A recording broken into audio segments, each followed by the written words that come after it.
اوعى نهضة اسماعيل وعمايل سعيد وعباس في مصر تنسيك ان مصر ولاية تابعة للدولة العثمانية. اوعى. هما بيقولوا ان ابن الوز عوام، بس انا بقول حفيد الوز عوام، وعشان اسماعيل طالع لجده الباشا محمد علي. حلم استقلاله عن الدولة العثمانية ما كانش بينامه الليل، فكان بيصحى على كوابيس السلطان العثماني كل يوم لحد ما قرر يستقل بمصر خالص بعيد عنهم، وبدأ يتكتك للموضوع. طب وهو عايز يستقل ليه يا رسلان طالما هو كده كده كان بيتحكم في مصر؟ حلو السؤال. بس فاكر معاهدة لندن اللي بسببها بقى حكم مصر بيتورث لأولاد محمد علي؟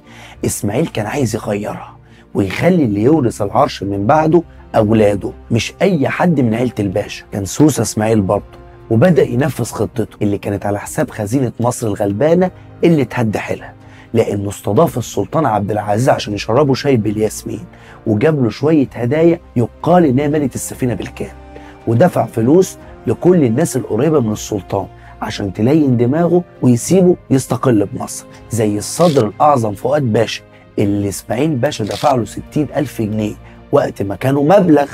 والفلوس دي جت نتيجة إيه يا رسلان؟ خلت إسماعيل يستلف 3 مليون جنيه من بره، وده تمن الشاي بالياسمين اللي خد بيهم شوية استقلال كده. عندك مثلا سنة 1866 نجحت خطته وبقى العرش بيتورث لأكبر أولاده، وقدر يرفع عدد الجيش من 18,000 ل 30,000. بس كده يا رسلان؟ لا. وفي سنة 67 إسماعيل بقى خديوي. أمال هو كان إيه؟ كان والي بس يا سيدي، فبقى قادر إن هو يعمل معاهدات تخص البريد والجمارك وغيرها.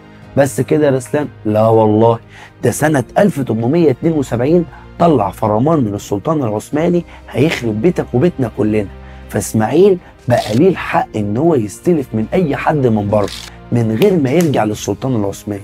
والله ما حد صعبان عليه غير خزينة الدولة دي يا جدعان. وسنة 1873 طلع فرمان شامل بيقول ان مصر حرة تعمل اللي هي عايزاه، ما عدا المعاهدات والتمثيل الدبلوماسي وصناعة المدرعات الحربية، وتدفع الجزية سنوية كمان، وبالمناسبة وصلت ل 750,000 جنيه. طب هو فين كده الاستقلال يا رسلان؟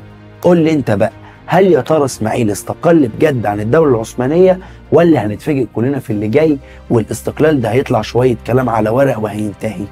سلام.